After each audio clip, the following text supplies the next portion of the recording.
Hello and welcome to the Business of the Business podcast. I'm your co-host, JP John Poz from the Two Man Power Trip. Of course, joining me, the financial wrestling genius himself, Mr. Lavie Margolin. Lavie, how you doing today, sir? Hey, John, I'm doing well as we move along. I don't know if these are the dog days of summer. I forgot what that's considered, but summer is nearing its end. Labor Day isn't too far away, especially by the time most people listen to this, but plenty of news and things to talk about. Nice. Now let's start it off. Maybe a little bit of an interesting topic here. Lessons from MMA. Where are we going with this one? So we're going old school. Campbell McLaren, of course, one of the originals from the UFC, who has been successful promoter with Combate Global the last several years.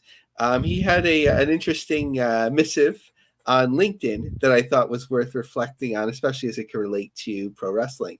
How did Combate Global reach profitability and become self sustaining in 2024 when so many other alternative sports and MMA leagues never reach economic viability? Our achievement is even more impressive when you factor in the very difficult current environment. Combate discovered the MMA version of Moneyball. We looked at what returned the highest ROA for athletes and events. Prior to COVID, Combate was selling 5 to 6,000 hard tickets in markets like Tucson, Guadalajara, Fresno, McAllen, Sacramento, and Monterrey. Ticket sales above 5,200 got us to break even, and selling that many tickets is not easy. When COVID entered our live events, we soon discovered that a custom built and very cool studio delivered the same or better TV ratings at a fraction of the cost. As we looked at available athlete talent, we saw that young, highly motivated new fighters delivered the higher TV ratings than more experienced and more expensive athletes.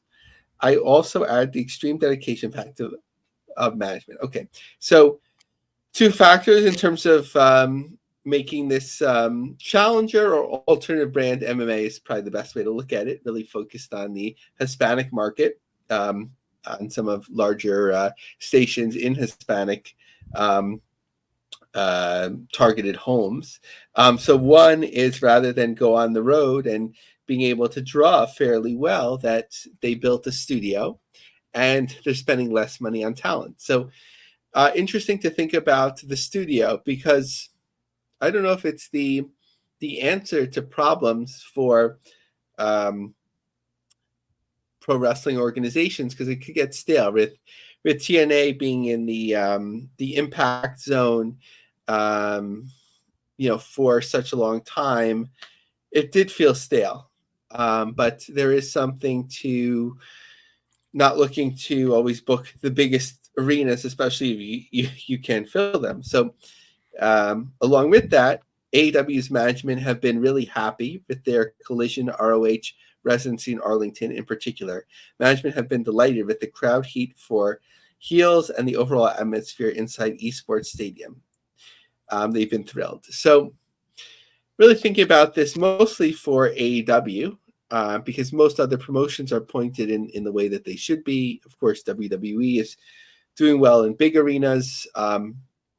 TNA tends to book smaller venues, MLW, NWA, as well. New Japan sort of finding their way in terms of what's the right size venue now. So really thinking about it from an AEW perspective. So, John, to me, I think you're not always going to get residencies and governments to pay for you to use um, their video game arenas and so on. So to me, it might be sort of, unless they have these opportunities, pointing back to the Southeast a little bit, maybe being in Jacksonville every 3 weeks, and then, within 200-300 miles, have your trucks going in and out of that in smaller southeastern venues, because as we've talked about for quite a while, it seems kind of ridiculous to keep booking these NBA sized arenas or half NBA sized arenas, and we're seeing the advances now under 1,000. It seems to be that they get to a little bit over 2,000 for the most case, and sometimes better than that. And of course, there's outliers we'll talk about, um, Australia potentially towards the end of the show, but they really have to find a better way. And I think McLaren's advice here is prescient. I think just thinking about like finding, if not a permanent venue, because that does get stale, especially if you're doing so much TV on a national basis, but finding the right size venues. Definitely. Now, as far as some of the right size venues, what's the biggest venue, or what's the event that's going to be the biggest seller of all time? So, John, this was a surprise to me. I know you're a lot more tuned into baseball. Have you heard about this MLB Speedway Classic that's about a year away? No, I actually did not, believe it or not. So they are, MLB Speedway Classic is an upcoming special game to be played by the Braves and the Cincinnati Reds on August 7th, 2025. The game will be played at Bristol Motor Speedway, of course, in Tennessee. It's a 146,000 seat NASCAR racetrack. This will be the first regular season MLB game played in the state of Tennessee, um, and so on. So 146,000 seats. Now, I don't know if it's as simple, like if you were to think about like pro wrestling, I don't know if it's as simple to put a ring, in the center where they usually do the car repairs, or whatever you would call it, right? Um, because imagine how far away some people will be from that. But I think there's a lot of potential there. But I don't know if it makes sense. Like, there is something to like this huge record breaking event, but it might make more sense to just do WrestleMania and charge higher ticket prices, and then you don't have to worry about like if you only draw 90,000, right, and you're only filling up 70% of the venue, what will it look like with all these like metal empty seats and so on? So I was having some fun looking up like what are some of the, at least in modern times,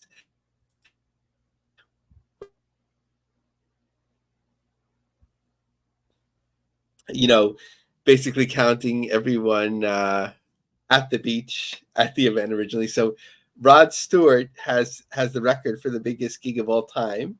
In 1994, he performed at the Copacabana Beach to 3.5 million people celebrating New Year's Eve. So if you were on the beach that day, then Rod Stewart gets credit for it, although I'm sure many people were interested in trying to see him. In Mexico City, there was 132,000 people that attended a boxing match. Julio Cesar Chavez defended his belt against Greg Hogan. Um, so, and then of course we have the longstanding Mayday Stadium, where most of that was comped, or the equivalent of that, forced people forced to go, where at least 165,000 people, 180, 190,000 people were there. So, John, do you think, I think like for me, like maybe like a SummerSlam event where you really go for this record, it would just be like an impressive thing, worth doing, but it's a lot of time and a lot of effort into it.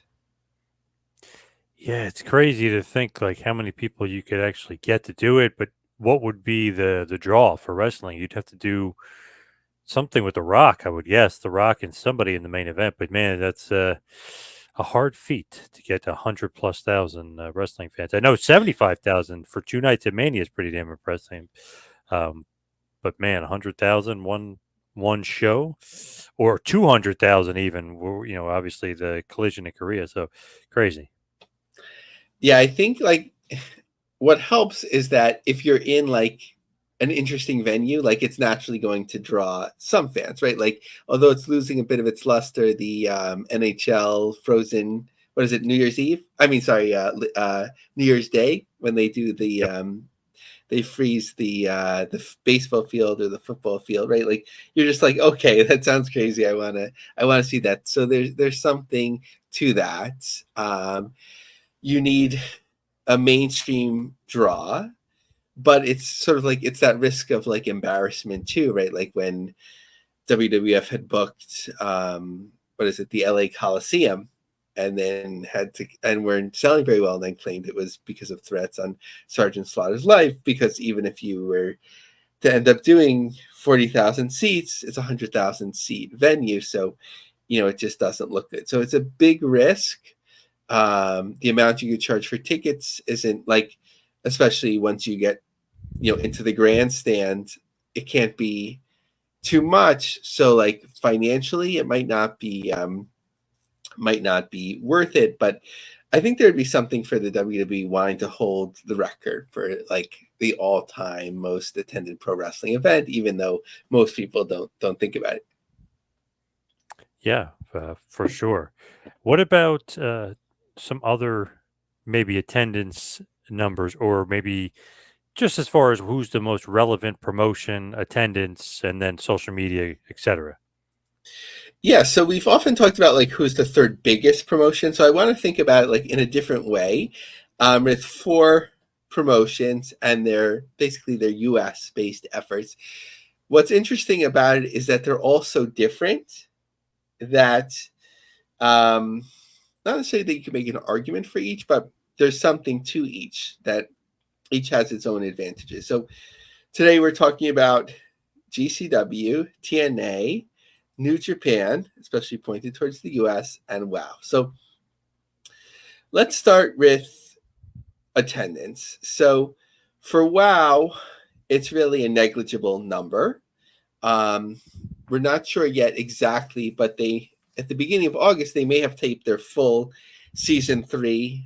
They did charge for tickets, and there was meet and greet. The meet and greet seemed to be doing well. I don't know, how well they did in terms of ticket sales on these multiple sessions, multiple days. But as of the moment, they're not trying to draw fans at any touring or even like one-off shows. So it's not really part of their business plan. It is They fun to could kind of. tour the U.S.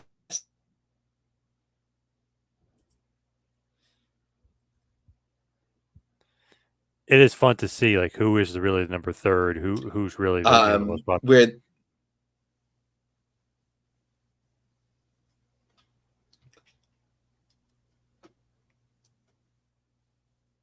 John, can you hear me? Okay. Yep, now I can. Okay. So was it coming through in terms of talking about WOW and attendance? Yes. Okay. So so with GCW, they could tour the US, worldwide, all that sort of thing. But it's really going to be in the hundreds, right? It's been a while since obviously the Hammerstein was a one-off show, but even in, let's say, Atlantic City, since they moved venues at the same casino, um, it's we haven't heard about them doing over 1,000, fans, something like that. So they sort of know who they are, and they're kind of pointing their way around. With TNA, usually drawn like the hundreds, as we've talked about, like for years, sort of like a typical show is like 200. I know that gets people upset, but a typical show is like 200. Then there's outlier events. We've had Montreal, Hard to Kill, and so on. With New Japan, they've cut down to a few shows a year in the US. And on their own, it's getting harder to draw, but maybe about 2,000 per event, whether it's in Northern California. We'll see in Washington, D.C. if they get to 2,000 now, when they ran in New York a couple years ago. But they're an accelerant for AEW, right? For that one-off show when Worlds Collide, that really helps AEW, and it's really partly New Japan's doing. So for attendance, I would give the nod to New Japan, if you agree, John. Yeah. Yep. Now, buzz is a hard thing, to buzz and social media. Maybe we should combine those, but let's actually talk about buzz. So one of the things that you might think about when you think about buzz is sort of search, right? Like, what are people searching for? So when you look at these four promotions, and there might be different ways of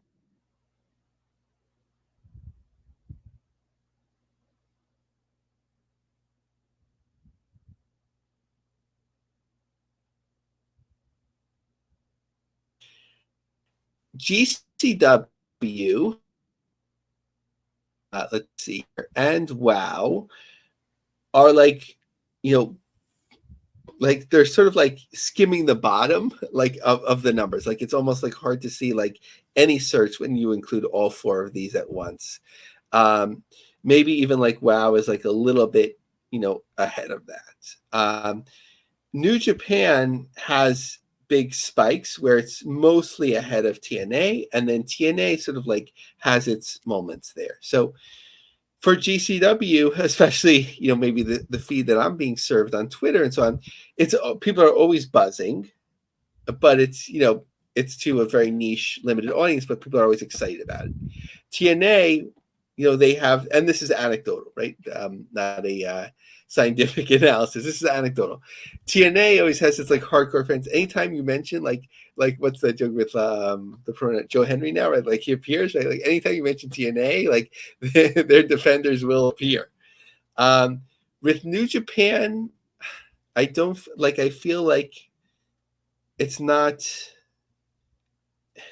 It's not there. Like that sort of excitement when you talk about New Japan isn't there as much, anymore. Even though like the interest might be multiples when something big happens, and WoW was like negligible. No one really like talks about it at all. So for me, it's hard to say. I would say outside of WoW being behind them, I don't think there's like a winner here of the three, John.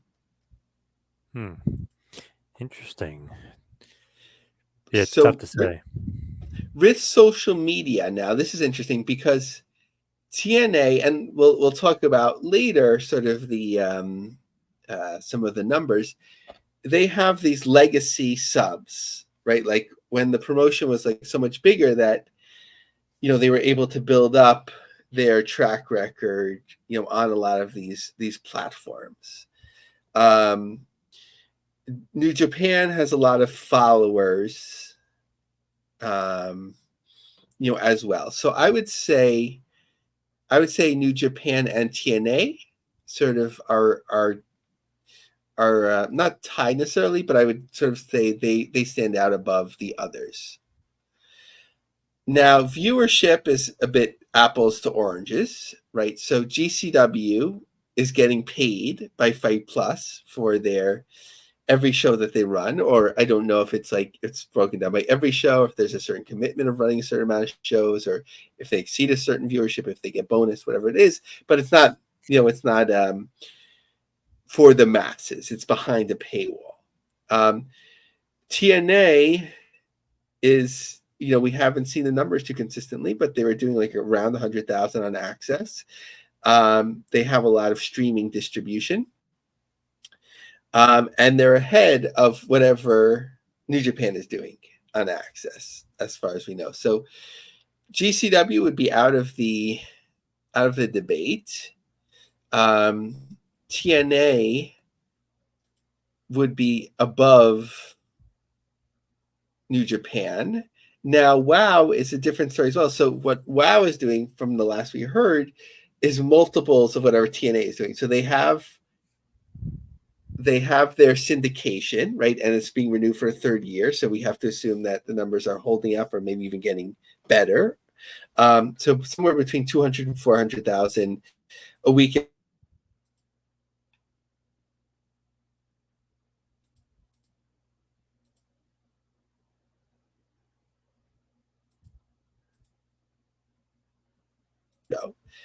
If I'm going to mention streaming, I should also mention TNA, right? That they have a lot of streaming distribution. So in terms of viewership overall, you have to give it to WoW.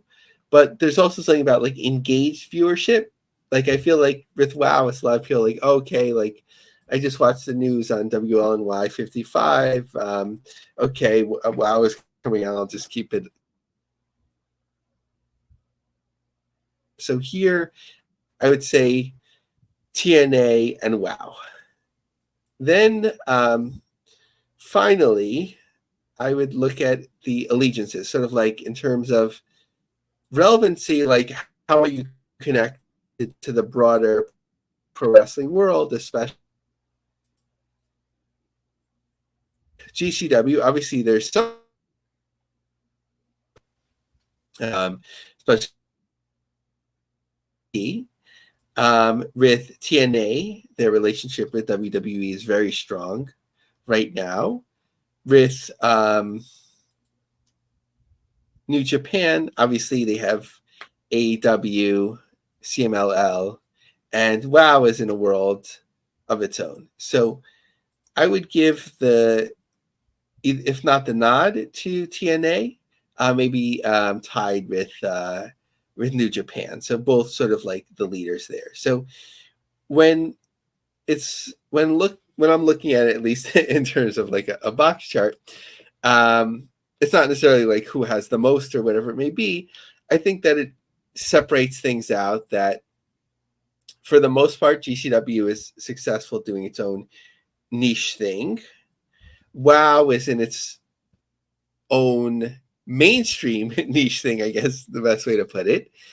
Um, and it really comes down to, is it New Japan in the US or TNA? So again, to review, New Japan does a limited amount of shows, but draws more.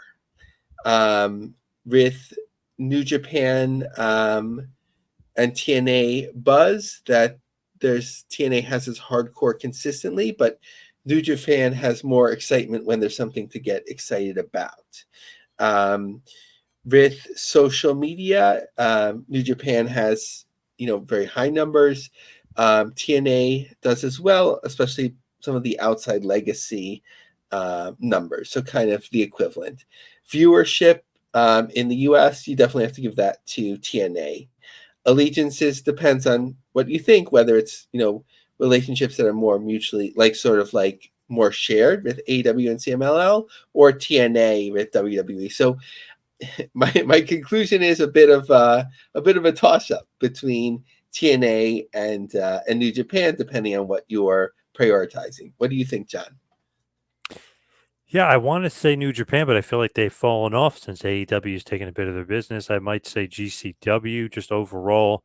Seems like they have the best attendance. Seems like they got, I don't know, more shows, I guess you would say, more coverage on social media. It is tough to say because you could say, oh, well, TNA sold 4,000 tickets for Montreal. Hey, they sold out Philly, ECW Arena, possibly 1,000 each night, somewhere around there. So it is tough to say who is really number three. I might have to say GC Dub.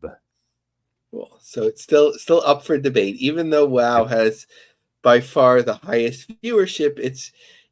To me, it's more of like it's a television program that happens to air pro wrestling as opposed to being like of this world. Yep. So what about maybe the NWA? Where do you sit on them? So, John, I don't know if you're seeing this on a daily basis. I'm sure you are. It feels like at least once a day, the NWA is signing someone to a deal. Are you Yeah. seeing Yes. Big it? time.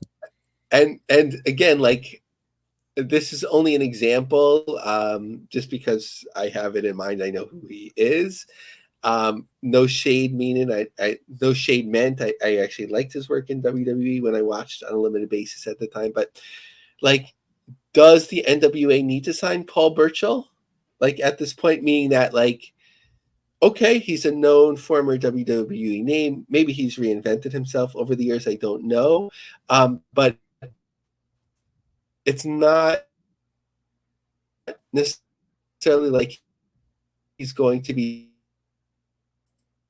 whoever is giving guaranteed contracts now. So I don't know why they're doing so many of these deals like on its face. So one begins to speculate, and I think there's a couple of things. One is that clearly they're scaling up their events to a certain degree, so they might want talent to be able to sort of disseminate to their different territories and endeavors. So that's one thing.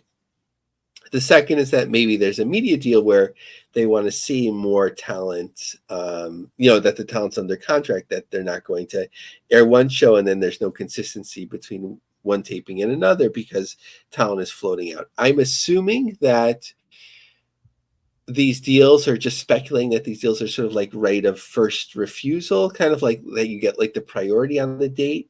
I guess is a better way to put it, sort of like the way maybe MLW deals are structured, or the way Evolve deals were, where you're committed, but and you can't sign somewhere else, but you're allowed to like work other places, because I can't imagine them giving most of the talent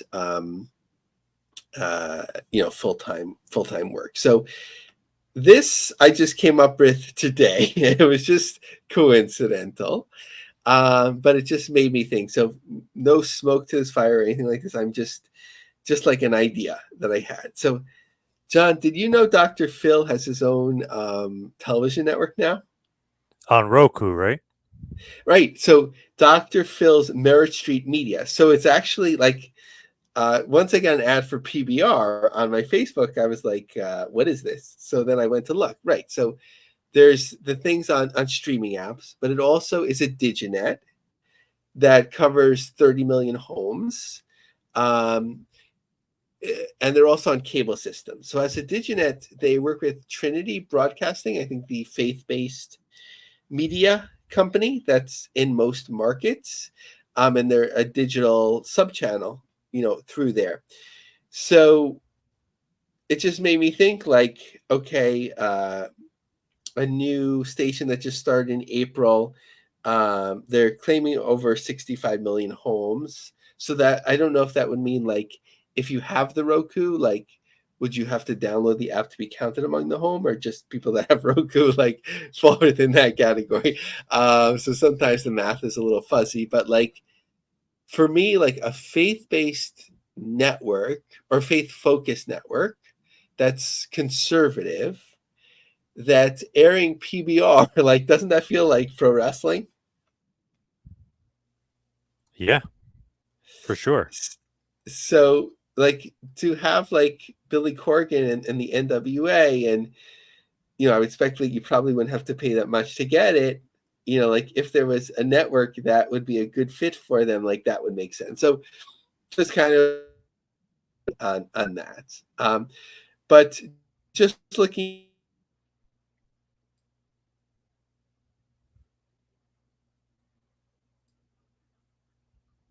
on 2300 Arena. So for the most part, there hasn't been a lot of movement on tickets. You could still get a fair amount in the second row. Any chance, Sean, they might entice you to go check it out? Yeah, depending on what I'm doing that weekend, got to check with the wife. But I was actually thinking about it, believe it or not.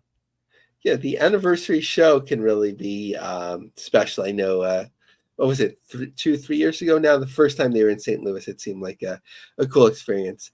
Then we Yeah. had heard of this PW insider, Mike Johnson, was reporting a few weeks ago that they were going to have a show in Queens. And I was like, I don't know. Like, and then maybe a second show in Queens. So they announced it. NWA is coming to town on September 27th for a very special show courtesy of CEP Pro Wrestling, who's a promoter out of Long Island.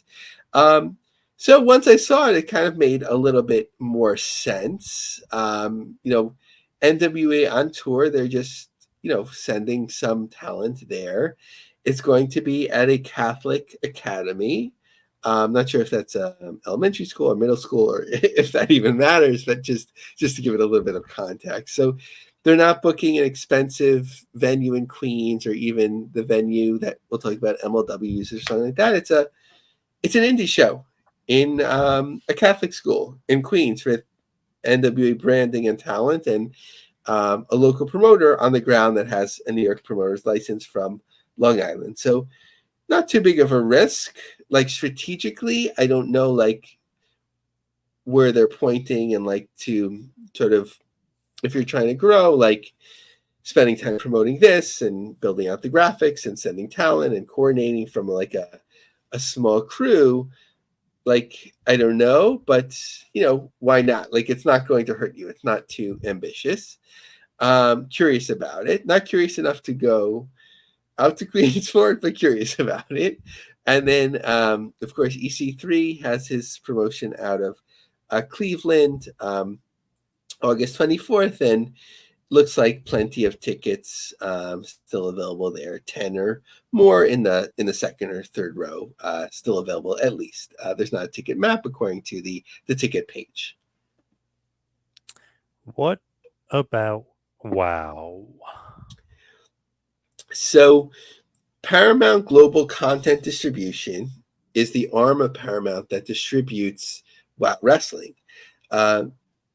To whatever degree, fairly successfully, right? Because it's not only been renewed once, it's been renewed twice, going into a third season. So, WoW, so Paramount Television Studios is shutting down, part of a bid by Paramount Global to cut $500 million from the company during a tough time for a traditional entertainment conglomerate. So, if Paramount is cutting out their studios, right? Like, what could be more iconic than Paramount Television Studios? Paramount Content Distribution, like, right, like, is anything safe? So that would be a shame if that's cut. I have no idea if it would be. It doesn't seem like there's a lot of resources or investment in that division in terms of basically inexpensive syndicated programming. So they need to keep doing something as a company. So I don't imagine them cutting it, but you can't assume that everything is safe there. How about Championship Wrestling? What's the latest? What's going on with our buddy David Marquez? Yeah, so speaking of syndication, and this is more like bootstrap syndication over a number of years, which is really impressive. So basically, after WoW, the most distributed syndicated pro wrestling programming is part of the United Wrestling Network, Championship Wrestling from Hollywood. It gets a little bit confusing with the different branding, but they had a press release. Gray Media clears United Wrestling Network programming on Ohio's New Rock Entertainment Sports Network and South Carolina's Palmetto Sports and Entertainment Networks. United Wrestling Network's Championship Wrestling, Memphis Wrestling, Derby City Wrestling, and Primetime Live continues its distribution relationship with Gray Media as we join programming on the aforementioned networks. Rock Entertainment will serve as the home so this is interesting. I mean, they can describe themselves however they want, but like, Rock Entertainment Sports is also the home of the American Hockey League's 2015-2016 champion Cleveland Monsters. Now, nothing wrong with showing AHL programming, but like, if they haven't won the championship in 8 years, you sort of have to let that go. NBA G League, Cleveland Charge, St. Edward's High School. So you can imagine what type of station this is. Sounds fun. Our fans are lifeblood of Rock Entertainment. We are constantly looking for ways to evolve the opportunities our fans have to engage with all sports across the region. So basically, just to sum it up, some over-the-air sports-related networks are picking up the plethora of United Wrestling Network programming. Now, remember that Memphis Wrestling is pretty much its own thing, but they're affiliated, and it's sort of gravy for them, whereas the others are directly, from what I understand, under Dave Marquez producing those, while he also has the job with, of course, MLW and does all of his other things. I didn't cut the full press release, but I believe it said that their aim is to eventually get to 90% of the U.S. market in terms of syndication. I don't know how close they're pointed towards now, but they're pretty wide. What about the greatest arena of all time, Walker Texas Ranger Arena? What's going on with that? Yes, it is. For long-time listeners or even short-time listeners, it is one that I like to mention every week. So, new attendance record, 658 fans for the Summer of Champions X. So, not that we have to sleuth this like WrestleMania 3, but I couldn't find the tweet anymore, but I believe Booker T had wrote more than 700 fans. So, if there's a discrepancy of 50 fans or whatever, we can forgive that. But I just found that funny, but good to see that they keep growing. Seems like there's something going on there, some buzz. What about GCW? Are these guys really stuck in Japan? What the hell's going on over there? Yeah, it was funny. Right before we were about to record, I was like, let me just check, see if there's some other news so I don't miss it. And I have all the notes here for the LA show that they're doing August 17th, Saturday, August 17th. So as we're recording this, it's August 14th in the evening already. So assume it's August 15th. It is August 15th, right? Already in Japan. So there's a tsunami coming. So basically, they have 2 days to get out of Japan to get back to LA. And of course, LA is a lot closer to Japan than New York, but it's basically a full day of travel. So it'll be interesting to see what they'll do in one of their best venues, Ukrainian Culture Center in LA, No Signal in the Hills, if they can't get most of their talent out there. I'm sure they can, put something together. I don't know who was committed to what, but that'll be something interesting to see. Best of luck, Brett. I was thinking about DMing Brett and being like, hey, I know you're in the airport. Do you want to join us? But maybe I should do. I mean, hopefully there won't be a next time. But looking at LA, so looked like fourth and fifth row tickets as we're recording this were about to be sold out. I believe that they could add a few more rows, but looking strong. It's probably pointed towards another sellout. Salt Lake City is another story. I believe this is their second time there, maybe their third. Second row ringside, and the show is on Sunday. Has 10 or more tickets remaining in the second row. So obviously not that strong. The Homecoming in Atlantic City, fourth row has 10 or more tickets still remaining. And then the following day, the second row is almost sold out, but then the third row has 10 or more tickets remaining. And in Chicago, at the end of the month, you can look at their ticket page in Talia Hall.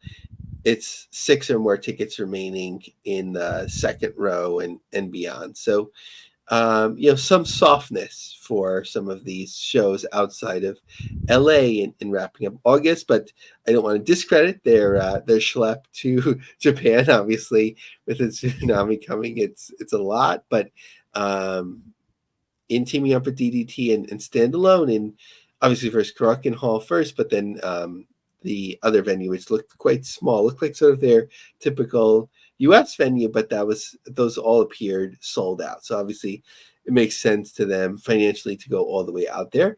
Also just announced, which was interesting, because we know that in November 2nd, they'd be in Hawaii. So I've been looking at the calendar sort of like, how are they going to get themselves there closer? Because just to go to Hawaii would be a lot, right? So on October 31st will be their debut in San Diego. So I don't know if they'll fill in the first or do something after the second. Probably not, as I'm trying to open up a calendar while we're talking just to see what days of the week those are. November 2nd is a Saturday. So you can do something on the 3rd. The 1st is a Friday, and the 31st, of course, is a Thursday. So you have a little bit of flexibility for that. So we'll see how they fill in their schedule. How about TNA Wrestling? So TNA, looking at their end of August, double shot in Louisville in a modest setup. On the first night, in Emergence, they've moved most of the reserve seats. The second day, of course, which is always tougher for taping, there's from the second row and beyond, depending on where in this small venue, there's still tickets available. Also for both, there's still the balcony. What about MLW? Seems like they've got some debuts coming.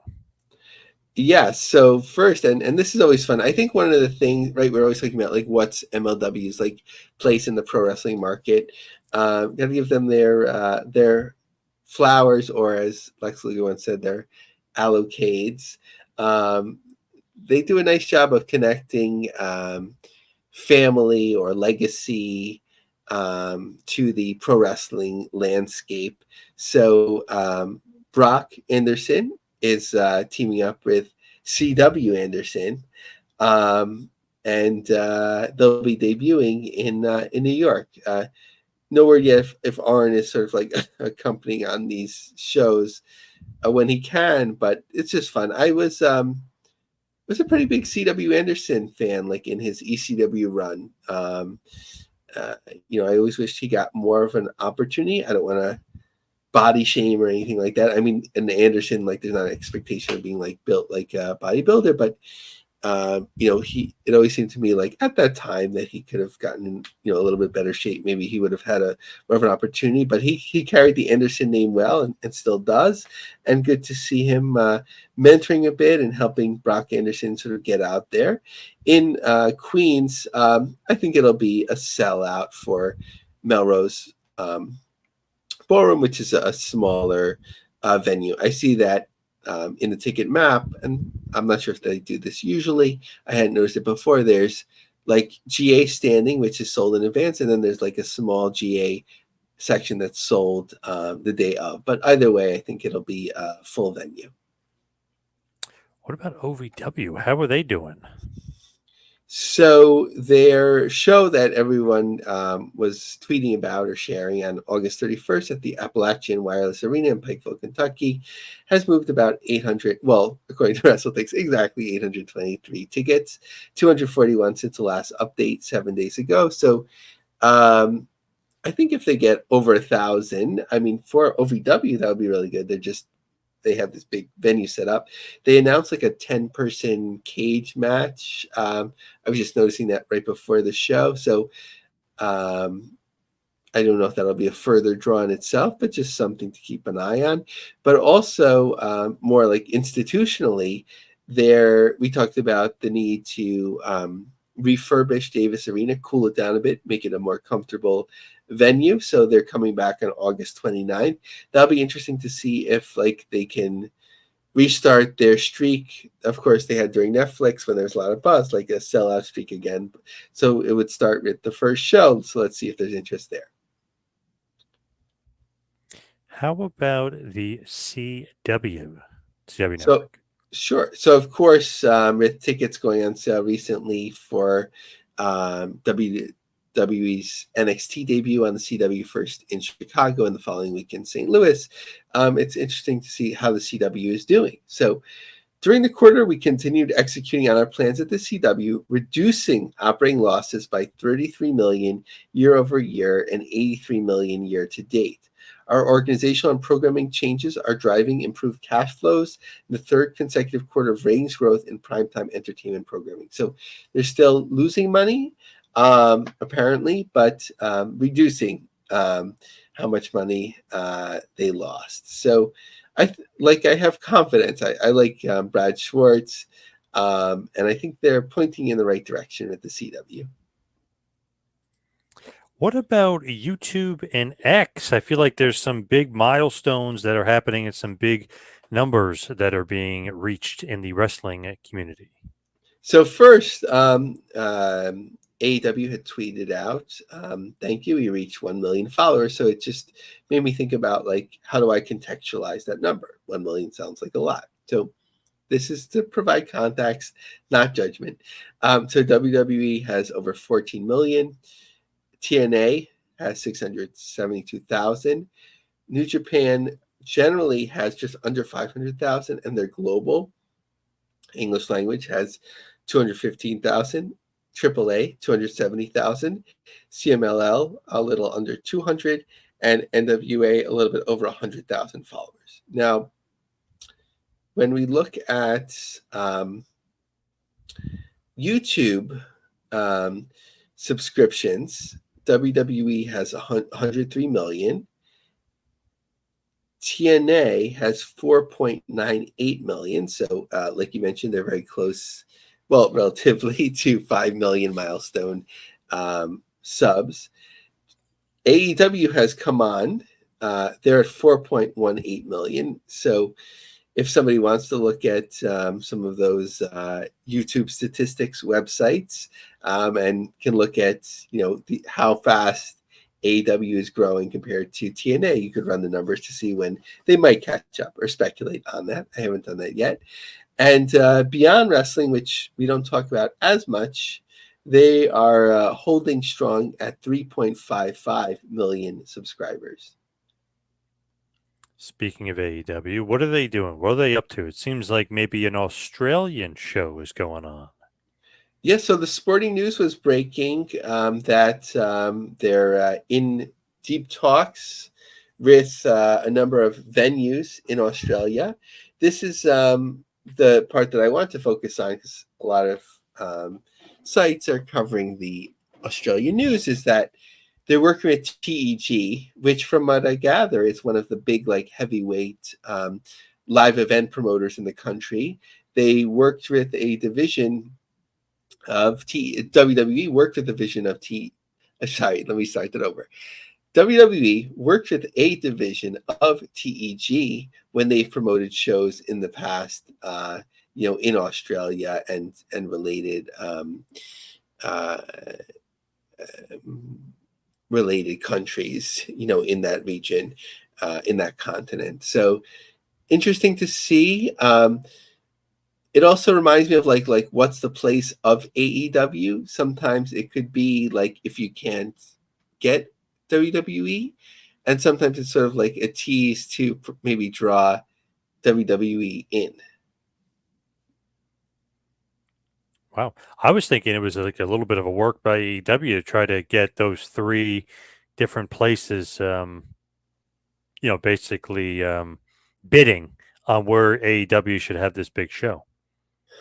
Yeah, I think that's like once you still have that open, I think that's something to it. I think they should move quickly because they have that Wembley Stadium show last year to rely upon, right? 80,000. But for those that are watching closely, if they're only quote unquote, right, going to draw 45 to 50,000 a year. The following year, it makes one question like, how hot is this brand and how can we draw? Australia always seems to do well for big time pro wrestling and even semi big time pro wrestling, right? Even going back in modern times, right, to when Nick McManus had promoted those like WWA shows, right? If it sort of felt like WCW, like, after it died. And WCW had toured there themselves. Obviously, WWE has done some mega shows, in the country too. So I think a first AEW show would do really well. Andrew McManus, wasn't it? Wasn't it Andrew McManus from Yes, thank WWA? you. Yeah, yeah, I knew I knew McManus, but yeah. who is Nick McManus? Apologies, Nick. What is going on with Bushi Road, by the way? It's the financials adding up. What's up with Bushi? Yeah, so for me, they put out a one-page summary of financial results on August 13th, and the numbers, like, just sort of like on its face, were kind of staggering. So first, down 5% net sales, down nearly 74% operating profit, down nearly 58% ordinary profit, down a little bit over 60% profit attributable to owner parent. So just made me think, like, what's going on with the parent company? We were getting some more color via Fight Opinion and others that sort of this was anticipated, that they didn't do well with their digital. Um, there was a sense that New Japan doesn't make up, a big part of their overall business, but it is concerning to see the company struggling like this. Although their stock had been down recently, it seems like it's been recovering there. So I think it all has to sort out. But when you're looking at pro wrestling companies, especially when they're public, there's something to be learned by looking at the financials. And finally, Louisville Gardens. What's the story on Louisville Gardens? Yeah, I love to see like these old venues and like how they're surviving and like changing whatever. And what's now that I'm thinking about it, right? Like there's actually a story with every one of the four stops that USW, every one of the four regular towns that USWA would run, right? Like Memphis Mid South Coliseum is still there, sort of like as a husk.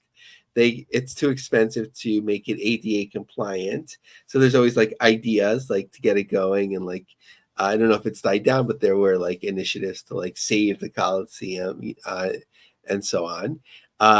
Nashville Fairgrounds, we know it's still there, like in name.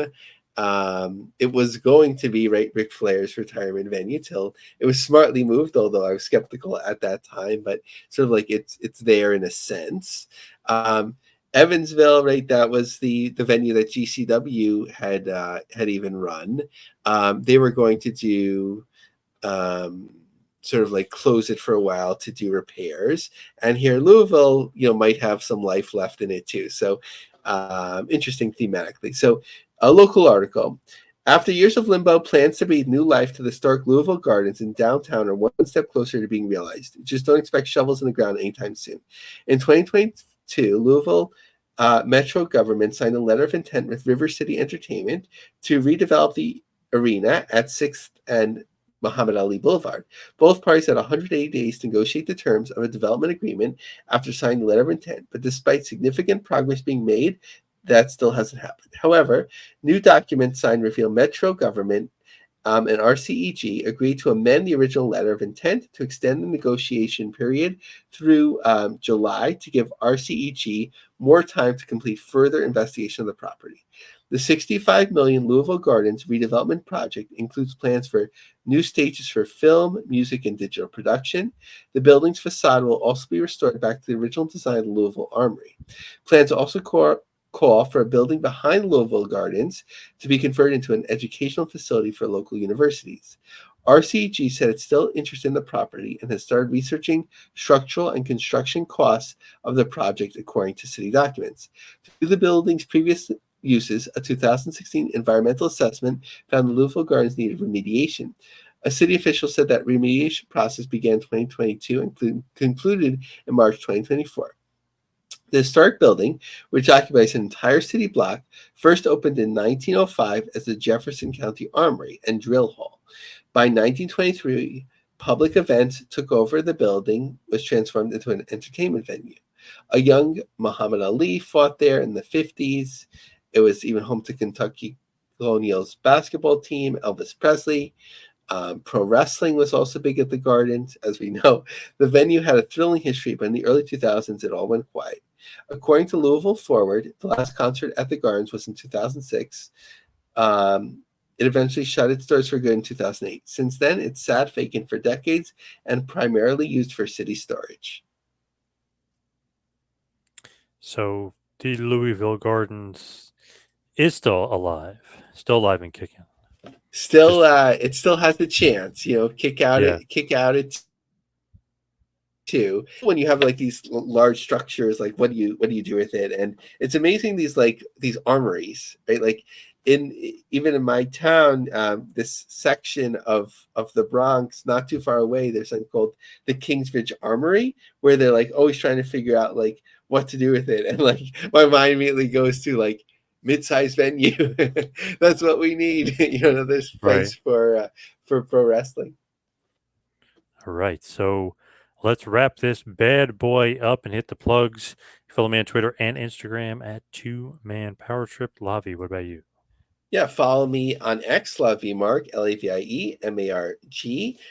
We are the official business podcast of PW Ponderings, who has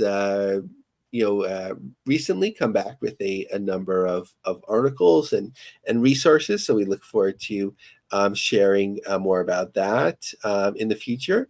The Creative Control Network distributes us. And check out the LinkedIn group, The Business of the Business. All right. Thank you, Lavie. Thank you, everybody out there, for listening. See you right back here next week for a little business of the business. We'll see you next week, folks.